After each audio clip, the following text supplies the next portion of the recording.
Muy buenas tardes, esta es Carmen Enita Acevedo y estamos en Qué Palo, por Bonita Radio. Espero que todos estén por ahí ya listos y activados porque vamos a volver a hablar aquí en Qué Palo de Julia Kelleher. ¿Por qué de Julia Kelleher?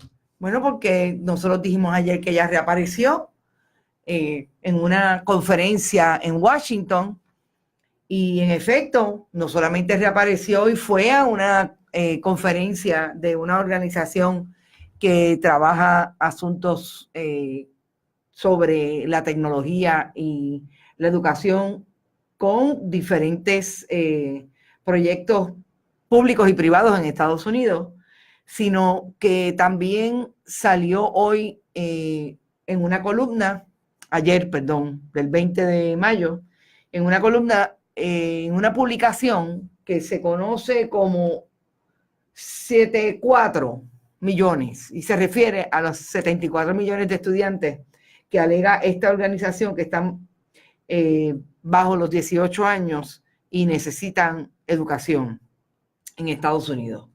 Esto es una non-profit, es una organización sin fines de lucro que me llama la atención que Julia Kelleher escriba en una columna después de que sale de Puerto Rico bajo la situación que sale ante la alegación de que está siendo investigada por las autoridades de Estados Unidos, en este caso todo lo que tiene que ver con el inspector general de educación y los contratos que supuestamente Julia Kelleher otorgó como secretaria del Departamento de Educación de Puerto Rico, que también tienen intereses con una corporación que ella tiene. Esa investigación, al día de hoy, no se ha dicho nada más. Lo único que yo sé y he podido investigar es que ha llegado personal del Inspector General Federal de Educación a Puerto Rico desde Washington. Eso puede significar que hay un gran jurado aquí, puede ser que haya un gran jurado en Washington, porque no está claro si lo que pasó o la irregularidad que se está investigando con relación a contratos que se le dieron desde Puerto Rico a esas otras empresas en Estados Unidos fueron los hechos. Obviamente el Departamento de Educación de Puerto Rico está aquí, ella era secretaria acá, pero parece que hay, como vulgarmente pueden decir en el Tribunal Federal, hay una pata en otra jurisdicción. No sabemos a ciencia cierta qué es lo que hay con relación a eso, pero sí de que hay una investigación. Y yo tengo información de que no es una investigación, son múltiples investigaciones relacionadas a esos contratos que se dieron en el Departamento de Educación. Y como dije, llama la atención que Julia Kelleher la semana pasada está anunciada en esta otra organización, Strategic Tech, en Washington, como esta ex secretaria del Departamento de Educación en Puerto Rico que reformó el sistema. Hablaban de 812 escuelas y 312,000 estudiantes. Yo recordé hoy que en un momento en Puerto Rico, no hace 10 años, las matrículas en agosto eran sobre 600,000 estudiantes. Interesante cómo ha bajado la exposición de los estudiantes de Puerto Rico en el sistema público. Pues, ¿qué dijo Julia Kelleher en esa columna? Se fue a la conferencia, supuestamente allí iba a hablar de esos grandes proyectos que hizo para reformar el sistema de Puerto Rico. Pero en esta columna dice que hace toda una defensa de su proyecto en el sistema de educación en Puerto Rico y de lo que supuestamente ella fue víctima estando en esa silla. Vamos a empezar por decir que Julia Kelleher fue contratista del Departamento de Educación por lo menos 7 años antes de que llegara a la silla del Departamento de Educación bajo un contrato de $250,000. Contexto importante. en ese trabajo que hizo como contratista del Departamento de Educación, nada más y nada menos que estuvo en una división del Departamento de Educación en Washington, alineada con Puerto Rico, porque esa división lo que estaba haciendo era preparando al Departamento de Educación que venía del asunto crítico de la corrupción del ex secretario del departamento, Víctor Fajardo, hoy convicto precisamente por traquetear con los contratos de los de título 1, título 3 y título 4 y pedir dinero para él y para el Partido Nuevo Progresista en ese periodo en que Pedro Rosselló fue gobernador, 1993 al 2000. Pues Julia Keller, nada más y nada menos que se sentaba como contratista de ese proceso que se daba para supuestamente darle un entrenamiento a la División de Fondos Federales en el Departamento de Educación aquí, para que cumplieran con todo lo que requería someter las propuestas al gobierno federal. Pues ahora Julia Keller dice, como si realmente ella nunca hubiera estado en el departamento, que lo que pasó en ese periodo de 2 años en que ella fue secretaria contratista, y cito, muchos se indignaron por la audacia de una persona que fue de afuera, que tenía problemas para comunicarse en español, pero criticó el departamento, su cultura y su forma de hacer negocios. Estoy citando de la columna, obviamente ya traducida. Algunos lanzaron críticas a nuevas políticas y programas, mientras que otros se involucraron en ataques personales y se cuestionaron públicamente mi capacidad. Se cuestionó públicamente mi capacidad para liderar el sistema porque no era puertorriqueña. Oiga, esta es la defensa de Julia Keller. Esta. Fuimos racistas con Julia Keller en el momento en que fue, en el tiempo en que fue secretaria. Esta es la defensa de Julia Keller ante una posible acusación federal. Lo primero que va a decir era que la discriminaron porque no hablaba español. Yo creo que se le va a hacer un poco difícil, pero no me sorprendería que lo estableciera. Decir que la discriminaron también por blanca, porque yo no sé cómo ella va a jugar con eso, pero lo que está haciendo esa columna es precisamente plantear un asunto de discrimen. Pero es peor, sigue hablando. Tomé decisiones difíciles a pesar de los riesgos políticos y las represalias. Pisé numerosas minas e hice miles de enemigos, algunos conocidos y otros desconocidos. Me detestaban aquellos que se habían beneficiado de la influencia de la política en la educación pública, pero hice lo que era necesario basado en lo que era justo para los estudiantes. Julia Keller, los que hemos vivido en Puerto Rico los últimos 50 años, en el caso mío, atendimos quizás una de las desgracias más grandes de la vida pública del Departamento de Educación. Y fue saber que mientras en Puerto Rico había un huracán categoría 3, porque el más crítico, en la crisis más grande climatológica fue antes de María, el huracán George.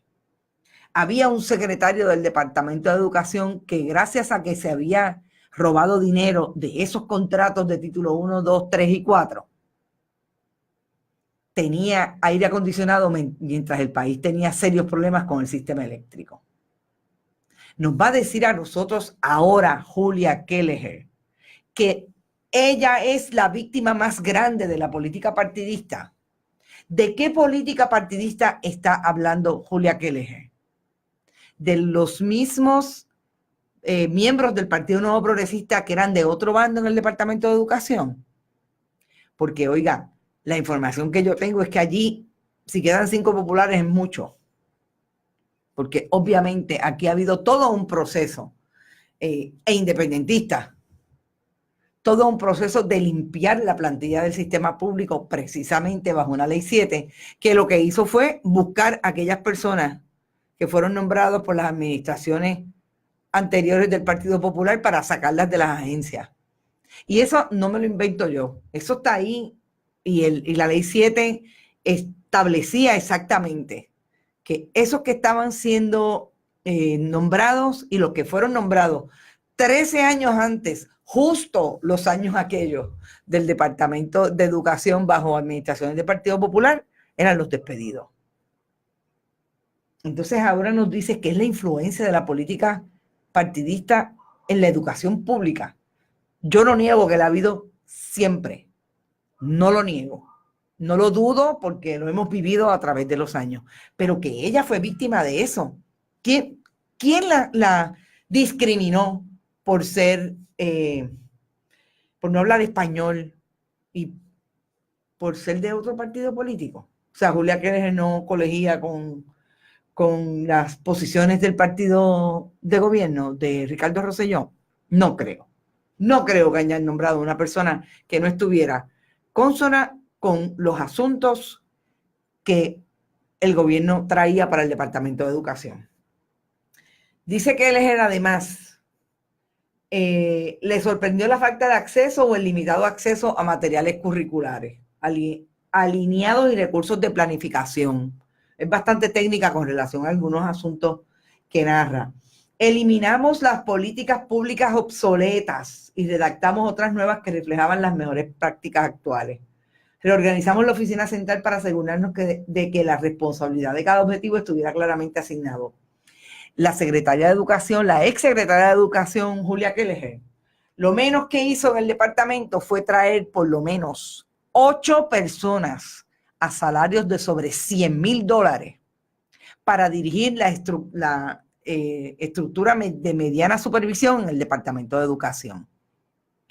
Todas personas que venían de Estados Unidos, personas que habían trabajado con ella y que los posicionaron por encima del personal del departamento que tenía la capacidad, por ejemplo, para ser superintendente.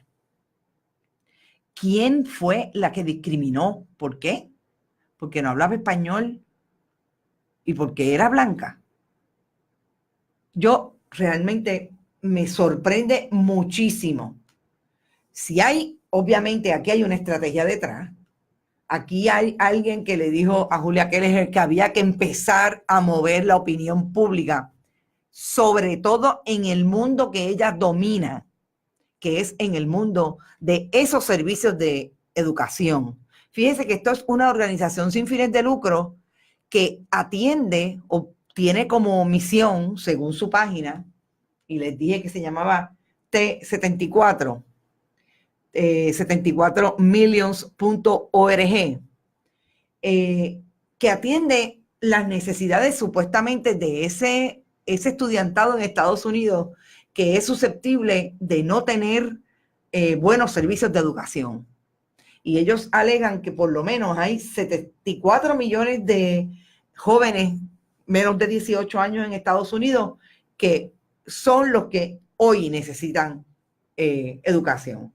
Así que es bien interesante que estemos ante un intento estratégico de Julia Keller de hacer una defensa de lo que le podría estar pasando con relación a acusaciones, si es porque le dio contratos a alguien que tenía un serio conflicto, si es porque hay un quid pro quo con relación, honestamente, al día de hoy. Lo único que yo sé es que hay varias investigaciones relacionadas y que ya la ex secretaria tiene a María Domínguez Victoriano, como lo dijimos en febrero del año pasado, de abogada para atender ese asunto.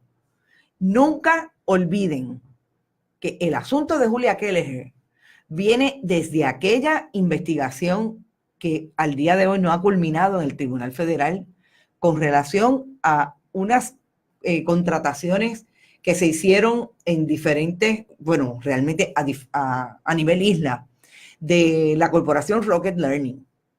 Desde que ese gran jurado empezó a sesionar en Puerto Rico, ya se hablaba del conocimiento que tenía Julia Keller en algunas situaciones relacionadas a ese caso. Es ese caso el que despierta y abre la puerta desde la defensa de los diferentes acusados ahí para que le pidan información específica a Julia Keller cuando era secretaria y de la noche a la mañana no estaba en Puerto Rico para otorgarla, y es cuando entonces el juez J. García Gregory emite una orden de desacato en su contra. Y ahí es cuando la van a buscar, un alguacil va a servirle al Departamento de Educación y se forma todo aquel revuelo de que, en efecto, como no lo quería dar la información, pues la fueron a buscar arrestada para llevarla a la vista del tribunal y que el tribunal decidiera, o ella decidiera, o sus abogados, qué iba a hacer con la información. Así que, ¿cuáles fueron las políticas que canceló? Cancelamos algunos contratos y adjudicamos algunos nuevos. Importante. Ajá. Entonces lo que está diciendo Julia Keller es, ojo a la defensa. Es que ella le canceló a un grupito del PNP unos contratos y se los dio a otras facciones del PNP. Y entonces por esa pelea es que viene este asunto de que la están investigando y que la quieren acusar. Esta columna es el preemption, como diría el políglota mi amigo Juan Hernández, para precisamente cuando llegue el momento de la acusación a Julia Keller. Anótenlo, que eso es lo que hay. Voy a ver si queda algo más para ir a los comentarios de ustedes, porque sé que están ahí fajados comentando. Recuerden, dele compartir a este live, este en vivo. Háganos el favor, si le parece que estamos haciendo un buen trabajo, de diseminar la información de lo que estamos haciendo, las horas en que estamos haciendo estos en vivos, compártalo con el mundo entero para seguir haciendo buen trabajo y que podamos, en efecto, hacer un multimedio sustentable para seguir haciendo buen periodismo. Sigue diciendo, el gobierno puertorriqueño debe enfrentar su crónica subinversión en educación pública. Quiere decir que tiene que ponerle más dinero a la educación pública. Se necesita al menos el doble de la cantidad actual de fondos estatales para garantizar que los jóvenes puertorriqueños tengan acceso a oportunidades de aprendizaje. Debe haber un conjunto claro de resultados de rendimiento para todos los contratos y el departamento debe demostrar cómo está logrando un retorno de cada inversión. Ahí está, otra defensa. Yo me imagino esa conferencia de prensa cuando, si es que pasa algo en relación a esa investigación. 1, 2, 3 y 4. Y como yo siempre digo, va a guardar esta columna y la va a pegar ahí en la nevera. Y cuando pase algo, si pasa algo, vamos a venir aquí otra vez y vamos a comparar notas. Y usted va a ver 1, 2, 3, 4, 5 defensas. Le saqué los contratos al amiguito, al pasado amigo del PNP, y se lo di a otros amigos nuevos. Discriminaron contra mí. Esto es un asunto racial. Mire, yo he visto un caso en mi historia cubriendo el Tribunal Federal de Estados Unidos en Puerto Rico sobre discrimen racial, precisamente contra un maestro. Y era un caso bien duro. Era un maestro de inglés, me acuerdo como ahora, de las Islas Británicas, que vino a Puerto Rico a dar inglés. Y me dice Julia, que era negro. Me dice Julia que aquí hay racismo a la inversa, que somos los negros de Puerto Rico los que le hicieron bullying y la discriminaron porque ella no hablaba español y era blanca. No sé, honestamente. Vamos a los comentarios de ustedes. José Betancourt dice, el doble, pero ¿por qué no se elimina primero la grasa en el departamento? Exacto, José. Es como si esto fuera nuevo para nosotros, pues si lo sabemos. Julia, que el problema del Departamento de Educación no es que los puertorriqueños no sepamos que en efecto ahí hay un exceso de grasa, como dice José, y que hay política partidista. El problema es los secretarios que se prestan y se prestaron. Ya hay uno convicto. Maritza, el teatro está montado a que sale limpia la pobrecita. Mari dice, espero que los federales la consideren como es, una corrupta. Mire, el detalle es que Julia Keller dice que la discriminaron. Pues a Julia Keller le pasó y le va a seguir pasando si nos seguimos enterando de estas defensas que está levantando. Lo que quizás le pasa al secretario del Departamento de Transportación y Obras Públicas, a la directora de Autoridad de Carretera y al propio gobernador de Puerto Rico, cuando salen públicamente a defender asuntos como la venta de drones a $500. Hoy Pichi Torres Zamora salió con una información, un montón de números, diciendo que si la María Calderón y Aníbal Acevedo Vilá hicieron lo propio. ¿Dónde están los contratos? Si están, preséntenlos y los discutimos también. Yo he buscado para atrás y para adelante en la oficina del Contralor y no los encuentro. Y hay contratos en la oficina del Contralor del 2006. Eso lo dejo ahí. Lo que decía es que mire, nadie les cree, porque es que es una cosa tras otra, es injuria sobre ofensa. Entonces, ¿cuál es la defensa? Que era una emergencia en el caso de los drones. ¿Cuál es la defensa de Julia Keller? Las que hemos discutido hasta el momento. Pero para el sueldo no hubo discrimen. Exacto, dice Maritza. Exactamente. ¿Por qué no discuten esa columna Julia Keller?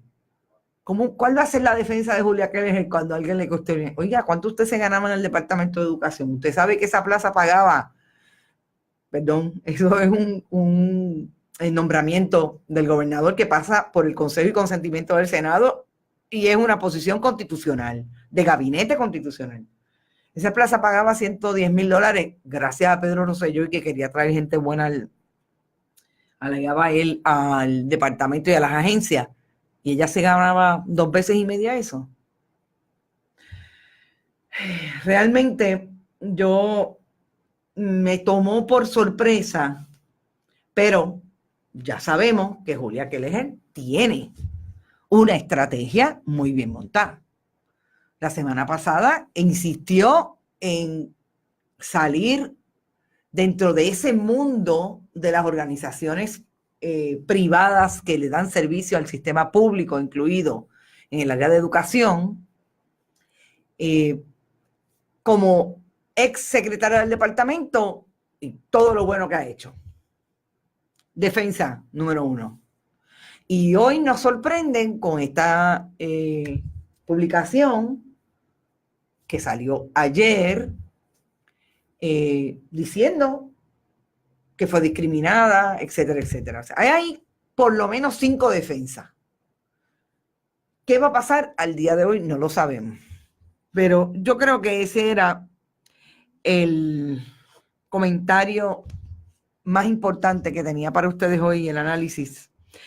Y yo me he visto a veces con esto, a mí me encanta, a ver si lo pueden ver, a mí me encantan las camisetas que tienen mensaje, porque como dice una amiga mía, aunque una es un mensaje en sí misma, por diferentes razones, estas camisetas, esta me la trajo una buena amiga que la saludo, que está precisamente en Washington, María Madorna, me la trajo del museo, de uno de los museos de Washington, y es sobre, precisamente hablando de mentiras, lo que se ha denominado en la administración de Donald Trump como fake news, porque él asume el discurso de que los periodistas hablamos, en el caso de los que él atiende en Estados Unidos, todo lo que dicen son fake news.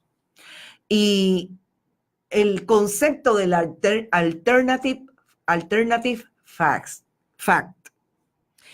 ¿Y qué es un alternative fact?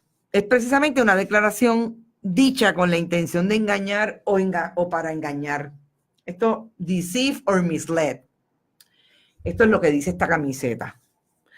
Y yo creo que estamos en esa era, no del fake news, de los hechos alternativos que traen los gobiernos de turno. En la época de la Alemania nazi, era todo el proyecto de propaganda que desarrolló y construyó Goebbels, el ministro de propaganda nazi. Pero obviamente en la época de la internet, definitivamente tenemos que estar hablando de hechos alternativos, ¿verdad? Esas informaciones que traen sin ninguna evidencia y que la rapidez o sencillamente los intereses de unos u otros no procuran traerlas con realmente datos y contexto, información que, mire, una de las mejores cosas que está pasando últimamente es que todo lo encontramos por aquí. Claro, aquí también hay mucha basura en términos de la información, pero también hay muchas cosas que encontramos que no habrían estado disponibles antes porque no había el sistema. Así que yo creo que es la época esa del fact, del alternative fact y hace mella. Quiero también discutir brevemente una noticia que yo creo que es importante que la hablemos y se trata de las agresiones sexuales contra menores o personas que están siendo investigadas como tal. Anoche hubo un allanamiento en una casa en la calle Estado, en Miramar, y sorprendentemente, y digo sorprendentemente porque obviamente las figuras, cuando este tipo de información sale de figuras públicas, pues, ¿verdad?, tiende a chocar. Pero este tipo de acusaciones es más frecuente de lo que pensamos. Aparentemente, este joven está siendo investigado, y digo joven porque no dice la edad, pero lo veo y es bastante joven. Es un ex tecladista de ese proyecto comercial para niños que se llama Atención, Atención, Juan Manuel Rivera Vázquez. Fue citado para posibles cargos de erradicación contra una menor, erradicación de cargos contra una menor de 15 años. Y lo que me llama la atención de esa historia es algo muy importante que quisiera recalcar y llamar la atención. Y es que aparentemente esta niña de 15 años se querella en medio de la escuela a donde asiste, un colegio que no identifican, y este colegio tenía un protocolo de atención de agresión sexual, se activó y por eso las autoridades intervinieron inmediatamente. Ese es el tipo de protocolo que debe tener el gobierno de Puerto Rico en las escuelas públicas. Ese es el proyecto. No sé qué colegio es, todavía no han dicho de cómo se activó el protocolo, no han sido específicos. Pero el asunto del protocolo es lo que tanto han machacado las organizaciones de mujeres en Puerto Rico, que debe tener el sistema público para la violencia doméstica, para las agresiones sexuales, niñas, mujeres, en los trabajos. El Departamento del Trabajo maneja un asunto de protocolos para víctimas de violencia doméstica, etcétera. Esas son, dentro de la mala noticia y lo terrible que es que haya alguna investigación relacionada a agresión sexual, son los asuntos que deberían estar atendiéndose en el gobierno de Puerto Rico y que no se atienden. Que ahora mismo sale Julia Keller en abril, al día de hoy no sabemos qué está pasando en el Departamento de Educación porque todo es baile, botella y baraja. Cada vez que atiendo una noticia del asunto del Departamento de Educación, lo que veo es que el secretario está con un lacito, con una pajarita, así le dicen, con una pajarita en una foto con el gobernador. Dice José que Kelani Conway, tiene razón José, fue la que salió con esa idea en la administración Trump. Es esa ayudante rubia que tiene el presidente Trump. Y digo rubia porque es súper rubia. O sea, yo sé que alguien por ahí ya mismo viene a decir que si es como la secretaria de Justicia, yo creo que es más Clairol que ese Clairol que se pone la secretaria de Justicia. Así que quería llamar la atención de eso. Ya me queda un minuto, pero mañana es otro día.